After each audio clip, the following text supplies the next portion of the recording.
Bolalar uchun mana shunday paypoqcha tikamiz. Bu paypoqcha andozasini olmoqchi bo'lsangiz, videoni oxirigacha ko'ring. Obunachilarim tarafidan kelgan kommentariyada 1 yosh qizcha uchun degan ekan.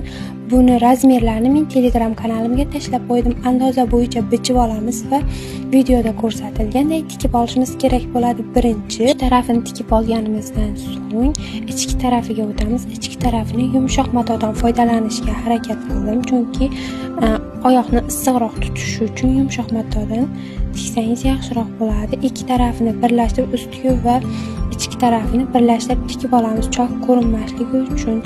Keyin o'ng tarafga o'girib olganimizdan so'ng tepa qismini o'rnatib olishimiz kerak bo'ladi. Tepa qismini xuddi mana shunday tayyorlab olamiz va yonidan tikib olishimiz kerak bo'ladi. Videoda ko'rsatilgandek qilasiz. Aylantirib tikib olishimiz kerak. Mashinkada yoki qo'lda tiksangiz ham bo'ladi. Tayyor bo'lgan paypoqchamizni endi o'ng tarafga o'girib olsak bo'ladi.